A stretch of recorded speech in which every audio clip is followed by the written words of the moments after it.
गाजियाबाद से। राधे राधे। राधे राधे महाराज जी। महाराज जी, यदि हम सभी मनुष्यों के जीवन का ध्येय प्रभु की भक्ति और प्रभु के दर्शन ही है, तो फिर उनसे मिलने का मार्ग इतना दुरूह क्यों है? भगवान अपने द्वारा रचित माया से स्वयं उनसे मिलने को कठिन क्यों बनाते हैं? हमें एक आर्मी की तैयारी करनी होती है तो उसको कितना मेहनत करना होता है। किसी भी पद में जाने के लिए उसकी ऊंचाई रखी गई है। नहीं, सबसे बड़ा परम पद है भगवान का। मान लो प्रधानमंत्री पद, अब सब कोई तो प्रधानमंत्री नहीं बन सकता है, ऐसे सब कोई भगवत प्राप्ति नहीं कर सकता है पक्का। क्यों? क्योंकि विषयों में इतनी प्रीति है कि वो छोड़ ही नहीं पाता है। अब सुनता है भोगेश्वर प्रसक्ता नाम तया प्रहत चेतसाम व्यवसायत्मिका बुद्धि समाधो न विधीयते। जिसका भोग और ईश्वर ने चित्त अपहरण कर लिया है वो कभी ये निश्चय नहीं कर पाता कि मुझे भगवत प्राप्ति करना है। बाबा जी बनने पर भी दुनिया का प्रपंच ही बटोरना शुरू हो जाता है, प्रपंच त्याग नहीं होता है। ये करना वो करना ये वो, बस इसी में लगाए रहती है माया। सब कोई भगवत प्राप्ति नहीं कर, क्योंकि वो परम पद है। जिम को पाव भगत एक मोरी, कोई बिरला। भगवान शंकराचार्य जी ने लिखा, हजारों मनुष्यों में किसी एक के अंदर मुमुक्षुता जागृत होती है कि मैं इस संसार से मुक्त हो जाऊं। तो अगर महान पद को ऊंचाई पे न रखा जाए और उसमें मेहनत परिश्रम श्रम न रखा जाए तो उसकी महिमा क्या होगी?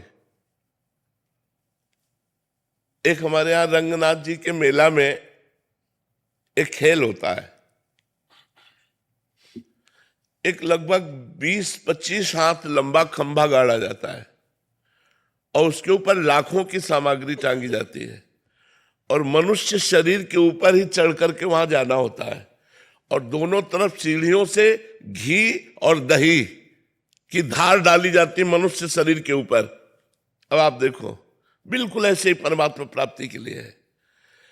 ऊंचाई पर जो लक्ष्य है उसमें लाखों की सामग्री है, उसमें स्वर्ण भी होता है, उसमें मेवा भी होती है, उसमें रुपया भी होता है, बहुत चीजें होती है, लाखों की सामग्री होती है। 1 लाख नहीं, लाखों की सामग्री होती है।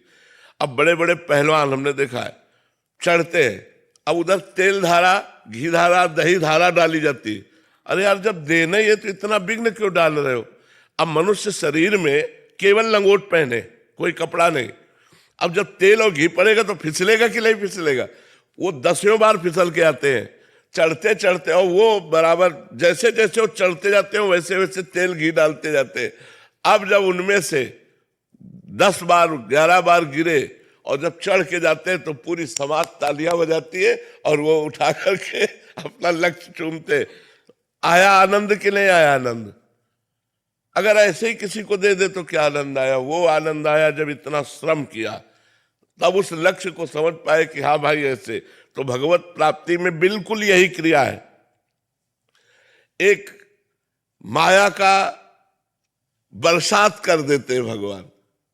चढ़ो, फिसलना नहीं है, फिसलना नहीं, चढ़ो, इस ऊर्ध्वगामी हो। भगवान ऊर्ध्व है। ऊर्ध्वमूलम मधाशाखा मस्वत्तम प्राहुरभ्यम, तो ऊर्ध्व की तरफ। विषय अधा है, विषय अधा पतन है, वो ऐसे है और भगवान का ऐसे है। और जब ऐसे चढ़ना शुरू करते हैं तो भगवान भोगों की बारिश कर देते हैं, फिसलन की।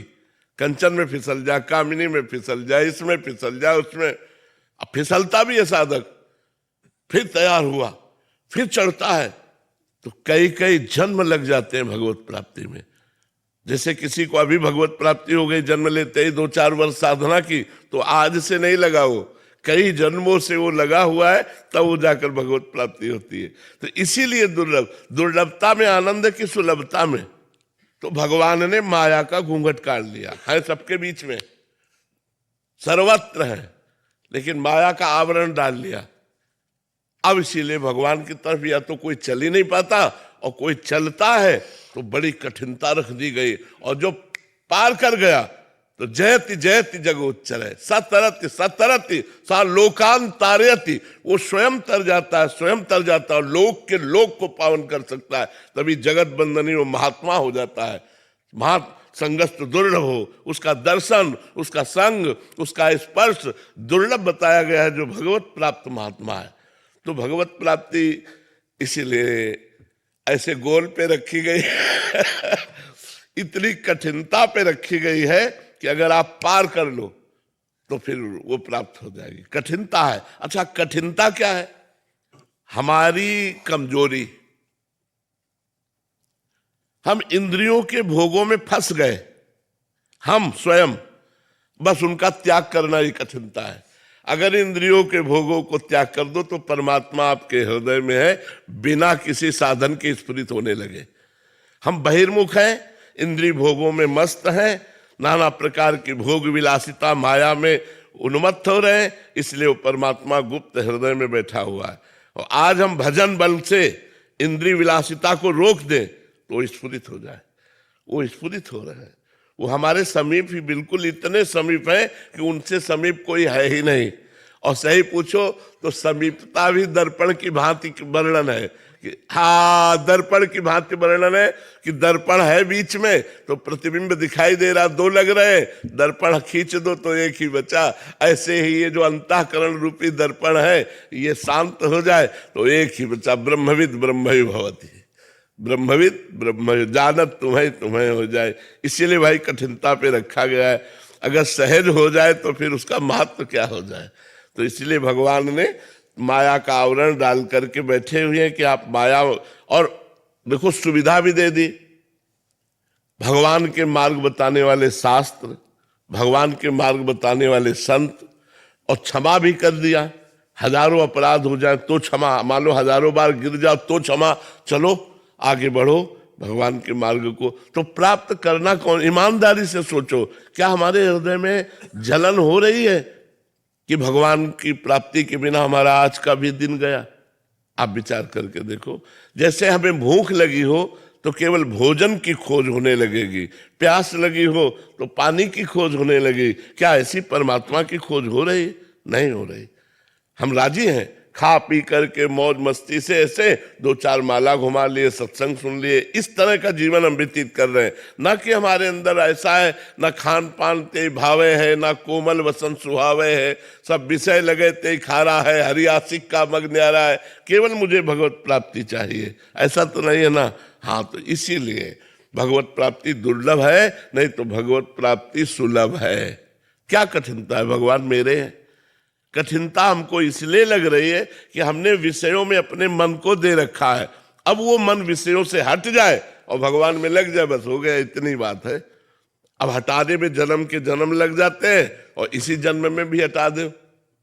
अब हटाने की सामर्थ्य भगवान के नाम बल से आएगी, गुरु पूजा से आएगी, गुरु उपदेश से आएगी, गुरु कृपा से आएगी। तो माया का ऐसे पर्दा हटा और भगवान का साक्षात्कार हुआ। भगवान दुर्लभ मिलना नहीं, कठिन है माया का त्याग करना।